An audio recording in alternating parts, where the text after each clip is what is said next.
มันออกจากห้องก็งัดเข้ามาใกล้สิฮอดแล้วทุกคนอ๋อทางนี้ก็ท่วมแห้งเติบเนาะทางนี้เดี๋ยวนี้อู้ปลานั่นนี่นะปลานำบกแห้งจึงลง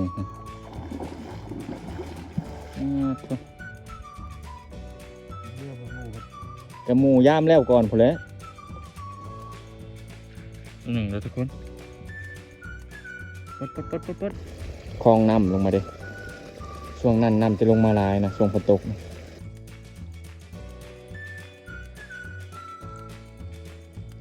อ่ะเนาะเดี๋ยวไปหายามมองก่อนมองพี่ไอ้ใส่ปลาไว้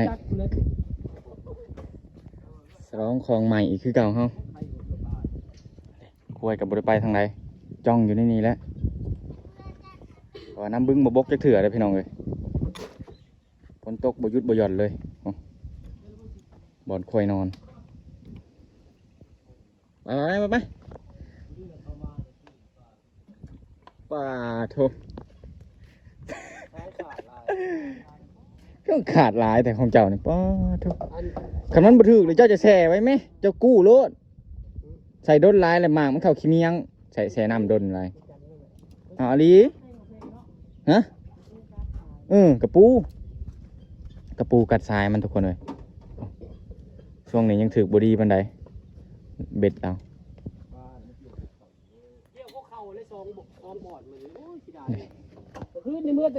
ทางนี้กับกำลังแล้วนิ้วเจียดทุกคนเตรียมลงลี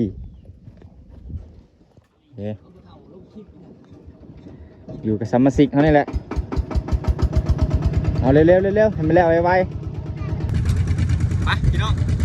มองคนใส่ไว้แต่เศร้าๆจุดสิเพศเลยนี่ยังบริลงยามอยู่ต้องไปเป็นหมู่เป็นน้ำว่าน้ำบึ้งกำลังเริ่มบกตอนนี้นะบกลงวิท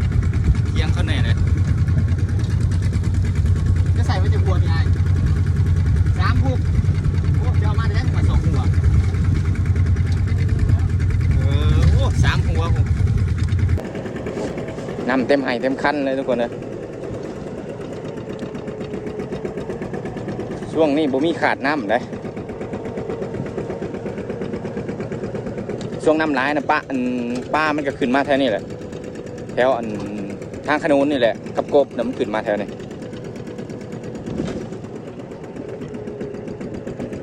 ไอ้เกี้ยบัดนี้ทางนั้นกันพระเจ้ายังโบแล้วกันได้เจ้าดำตามหลังดุย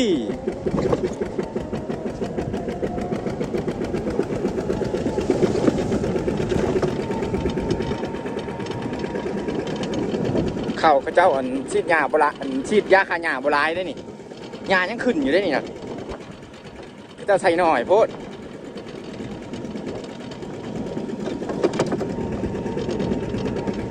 ฮอดแล้วทุกคนเดี๋ยวเขาไปหาเปิ่งไม้พายกระเจ้ากันไปหายืมไม้พายเนาะกระเจ้าอ๋อนี่พี่อ้ายนอนนานี่ซื้อทั้งใหญ่ๆนี่ทั้งน้ำใหญ่ๆนี่ใส่เห็นบ่อาจจะเบิ้งมองแล้วมีใหญ่บัวบอกเรา3 เซน3 เซนหรือ4 เซน4 เซนนั่น4 เซน4 เซนบริเลิกได้นี่เรามาสู้เองมาจากสู้เป็นบ่พี่อายเจ้าอ๋อเด็กไม้พายตายป่านนี้น้ำกำลังบกลงแห้งหน่อยหนึ่งนะเพราะว่าช่วงเช้านี่เขาใส่เรือบ่ได้เพราะว่าเขาเจ้าก็พยายามมองเขาเจ้านะช่วงสวยประมาณเพลนนี่เจ้ายามแล้วนาเราไกล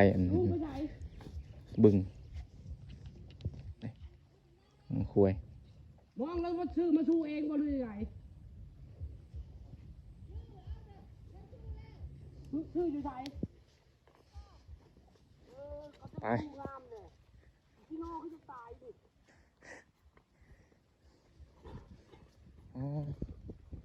พอได้เล่มอยู่เนี่ยใช่ไหมพี่น้องงัวเรางัวแม่สาว จะหน่อยช่วงแรงๆนี่2 โมงนี่เขาก็มาแล้วนี่เหือนี่เจ้าก็มาหายามนะโอ้ปีแล้วนะฮะช่วงเขาพายเรือเราหาการหนกเท่านั้นแหล้วฮะ ลูกพวกกำลังเริ่มมาดิ เดือน 9พุ่นนกเจ้ากับนกนกเจ้ากับนกยางมันเริ่มมานอนแล้วน้ำท่วมเลยนี่มันเริ่มมาทุกคนเลยม่วนแท้ๆได้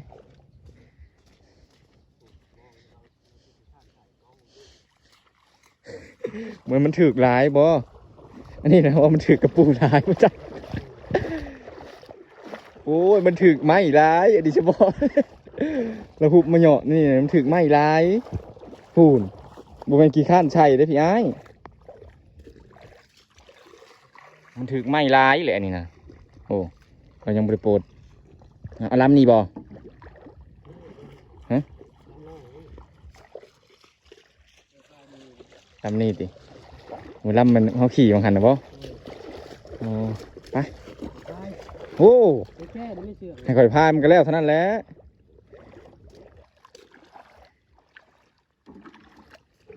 บ่ยากดอกเรื่องแกเสือกค่อยขึ้นก่อน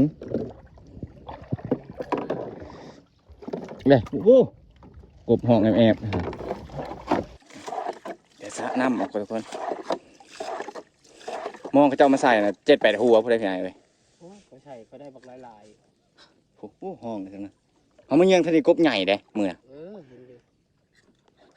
โอ้นำมันไหลเขาในหันน่ะมันหัวในหันน่ะเอาดีๆได้ โอ้ยเอาก็ขึ้นดีกว่าเชือกยากเลย เยี่ยมไอเรื่องพายเรือใส่ไม้พายนี่เขาบ่ค่อยถนัดไปเลยทุกคน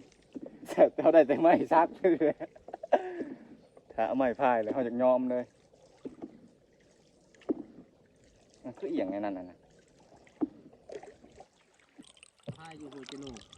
พายขึ้น เธอได้แต่จึงเป็นจะพายเรือนะพายสอนเจ้า ไม่ชอบ เอ็ดเองเราบอกพายตะอิดหมุนไปหมุนมาได้เหมือนบอก จับแล้วก็พายลง ไปได้เราบอก มันก็คือเขาขับรถไทยนี่แหล้วมันออกจากห้องก็งัดเข้ามา เดี๋ยวนี้โอ้ปลานั่นนี่นะปลานำบกแหงเลยทุกคน มองบนเรื่องคือหมูแทนยุ่งกระชุงแค่ตัวขี้หนู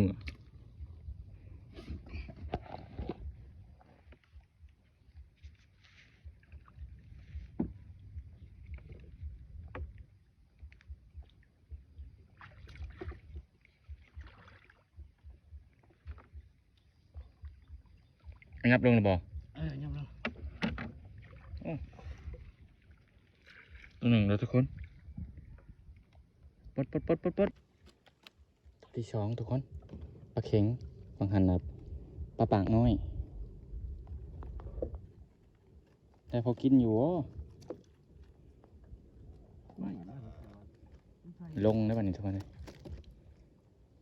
ยามบอสนัดบอกพี่ไอ้จึงลงทุกแก่ไปไปลุกบ่ไม่ใช่ตัวใหญ่บ่โอ้ถือเสยเนาะมันยุคนใส่งอขาดเป็นเบิดเลยนี่ดังนี่เขาก็ได้2-3 โตเมื่อใด ว่าดีคือไทย ฮอดบ่หีบ1-2 หีบ โอ้3 หีบ 4 หีบมันเน่า เจ้าบ่ลงยาม โอ้น้ำท่วมว่าอยู่มือ อ้าวก็ขี้เหือเลย เรือเป็นหมู่กัน กระหมูยามแล้วก่อนพุ่นแหล้วเจ้าบ่ด้วยแมลงนะมัน ได้บ่เว้ย โอ้มันแล้วยามนี้จนเหน่าทุกคนเอ้ยเราบ่ยามมาวานนี่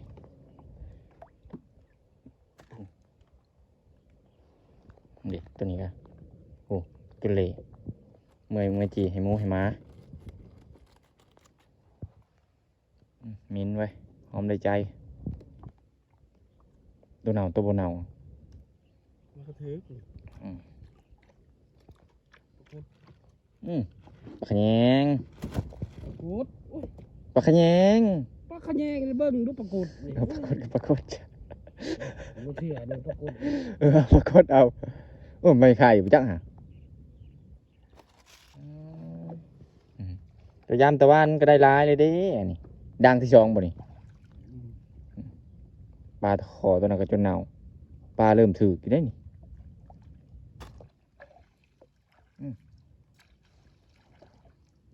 โอ้ดูผู้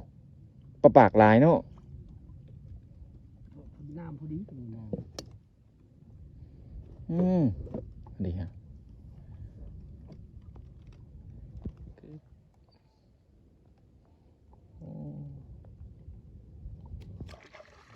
นี่เอาวันเอาเก็บใส่เลย เมื่อจีมูให้มาใหญ่เอ้ยบ่ได้ยากดอกมาดิโอ้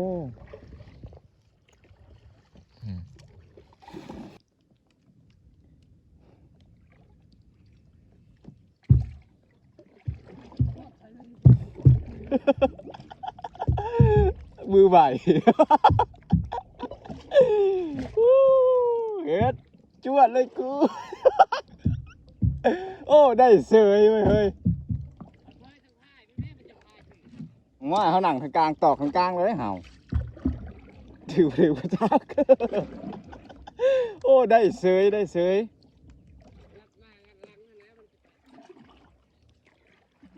ยังบ่ถนัดปานใดเว้ย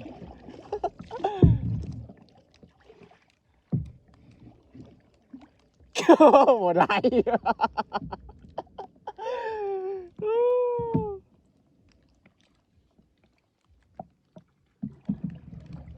ได้เบิดทุกทางนะ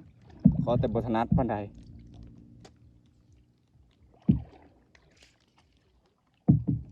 โอ้ยบ่ถนัดเลยไม่สักอันนี้กูอะ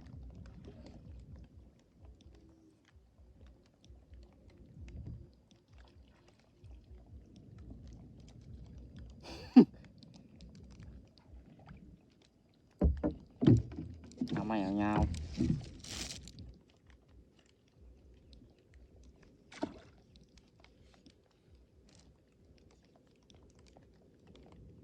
โอ้ไม่ก็มิ้นขนาด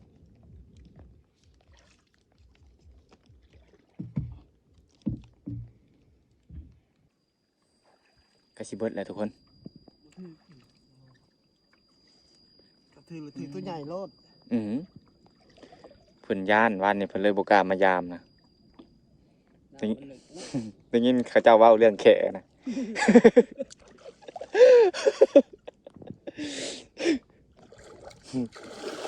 เริ่มบ่กล้าว่า พอจะพอว่าการทำนี่ห้ำขาดง่ายเขาแล้ว โอ้เดี๋ยวเขายามไปคนหาเลยเขาก็ไปจอบเบื้องหน้าอีกภาคนั้นจะเป็นนาเขาเจ้าได้เขาเจ้าก็มีเรือต่างหากเขาเจ้าพายไปจอดนะดิตัวเน่าตัวโบเน่าเลยตัวเน่าก็หลายตัวเติบนี่ตัวไหนตัวโบเน่าก็ได้หีบหนึ่ง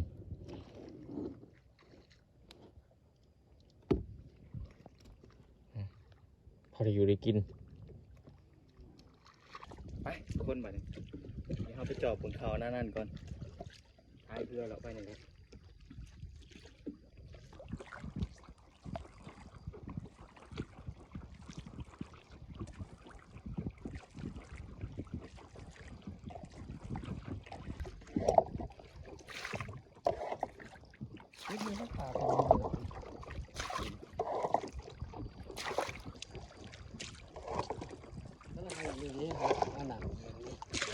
ก็จะฮอดแล้วทุกคน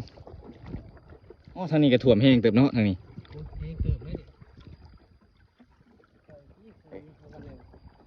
วิทย์เลยเด้เจ้ากะ วิทย์แล้วมันพูยน้ำพูยบนโลกมัน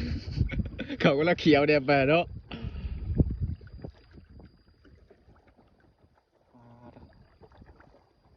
ก็สิตกไม่อยู่ได้เหรอวะคือไม่เลยเด้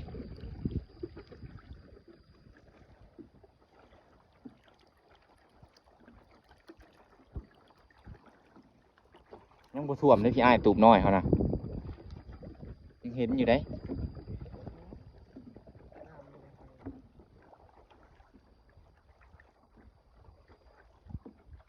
เดี๋ยวเขามาหายิงเท่านี้แหละช่วงอันยามเดือน9 เดือน 10นี่พี่อ้าย ลูกเจ้าลายบ่ ลาย มันนอนในนี้แถวนี้บ่ แถวคะแนนน้ำลายเนี่ยมันแห้งนอนแถวนี้นี่นอนไปเลยแถวนี้ มันหนักกันคุมผักพอไผ่เนาะมันหมักนอน บ่ได้นี่กกเสียวนี่ช่วงยามหนาวก็ไผ่นะ โอ้ยจะพูดตะโปนเยอะไปเลยตะกี้ไม่จะตีเอา มันตัวมันแบบว่าเขาบริกวนมันหั่นนะแถวนี้เราพายเราขึ้นมา แต่ว่าน้ำลายกว่านี้เลยเขาขึ้นมากับ เปื่อยจ่อยนะ แซ่บได้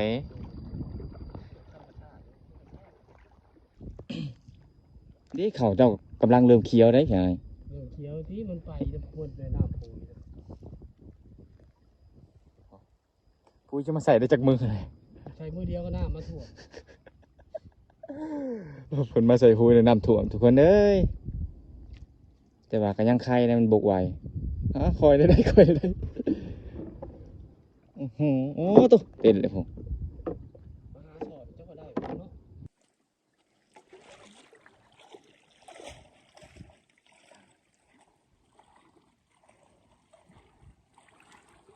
เอามาฮอดแล้วทุกคน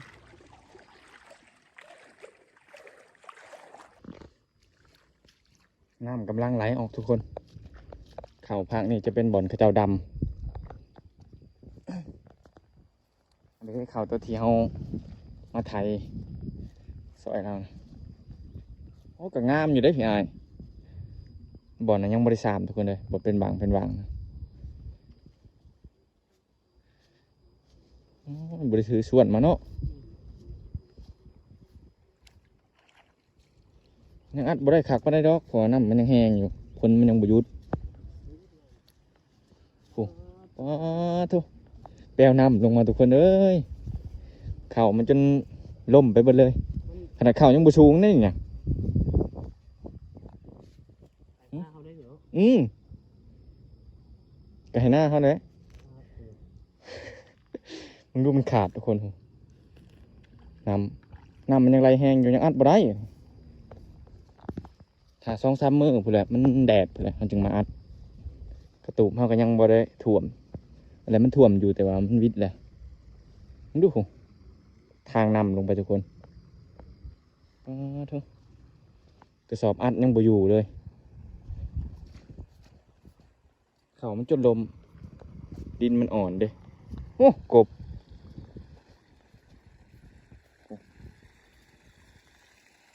น้ำมันโตลงมาเพราะแถวเทิงมันมีคลองน้ำลงมาเด้ช่วงนั้นน้ำจะลงมาหลายนะช่วงฝนตกนะ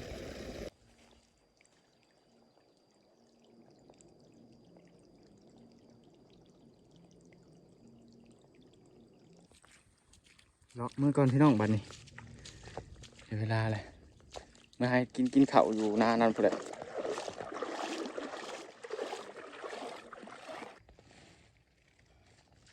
ไปมาเนี่ย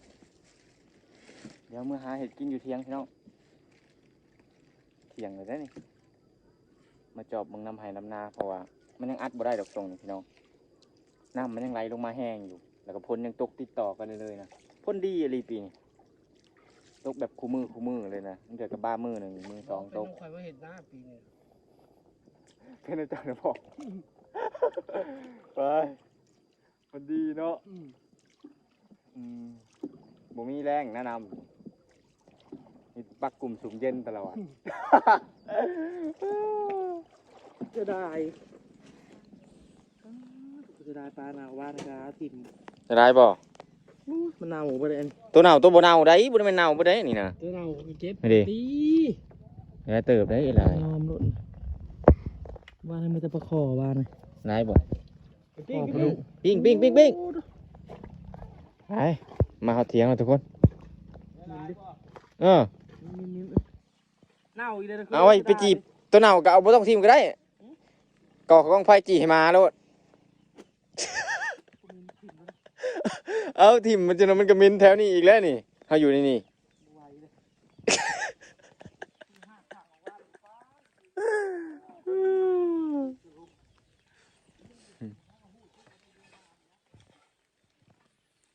ไปเดี๋ยวเอาไปปิ้งก่อนทุกคน เจ้าไม่ต้องไปห่วงคอยดอก ไปเมียก็ต้องเป็นห่วงผัวเลยแล้วขึ้นขึ้นขึ้นขึ้น กินแล้วตอกโลดกินจนเบิดโลด เรามาเรา อุ้ย กินน้ำหลัง มีตอนแผนกโอ้ยมันจะเคยเห็นทางกิน เด้นี่อันนี้ก็ปลาคือกันละวะนี่กันโอ้โห มาใกล้ก่อนไว้หลาย โอ้บุกินทิ้งแก่บ่มีบ่บ่ได้ ไม่มีเลย ทุกอย่างเพิ่มกับทิ้งแก่ดิหาน้ำไป จำมังคุงเนี่ยนี่เนี่ยมันคือเหรอ ท้องเลยทางได้ ทอดปลาทุกคน เป็นมรณภาพไปบุกินเป็นโทษ ทีมงานสาวไห่สาวนาลุยกินเลยกินเลย เอามากระแทกกินแล้วนะคือไปทาง มาทุกคนมาจะทำใหญ่ๆเลยสีสุก มันจะดูดกบบ่ ตาทวนไป เฮ้ยจัง เฉพาะแล้วจุ่มบูปิ้งนี่เขามากินตัวนี้ก่อนเลยทุกคนอืม เรียกกระดาษ เอามาแล้ว เรียกข่าวมันกระแทกนะ เอามากินข้าวกูละกินข้าวไปข้าวมันเอามา มาเขาให้เขามันกัน ต้องใช้ข่าวมัน โอ้มันจะบ่มีผู้กินมันเต็มจิตโอ้ กินลาไปเลยเนาะ เน่ชัวร์ไม่ใช่โลดรู้จักเป็นแท้แนวเชฟ ลูกนางจอย แม่ให้ลูกแล้ว มันหลักตั้งงักอย่างกินโบนาน้อยอ่ะ นี่ปอม จีปลาเน่าให้หมาทุกคนเอ้าอีละกินบ่ให้มันกินดิบกันเลยนี่เอาตัวนี้เอากิน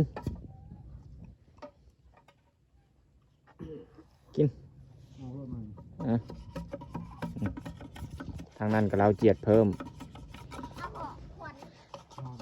ทางนี้ก็เห็ดคันสะดุ้ง ไปอีก อยู่อ้อมข้างนี่มีแต่หัตถกรรมได้ทุกคนเลย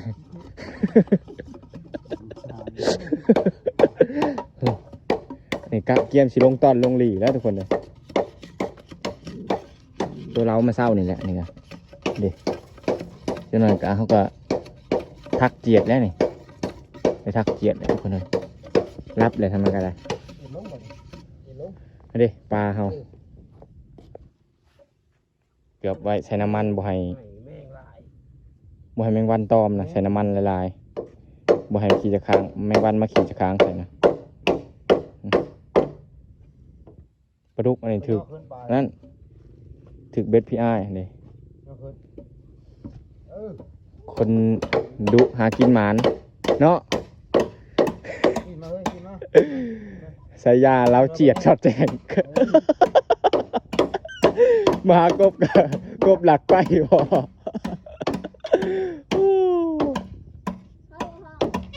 ่อนเย็น ผมลงปล่อยด้วย กินข้าวกินน้ำกะอิ่มแล้วเรียบร้อยพี่น้องมาเขากับบริเห็ดกินเนาะว่า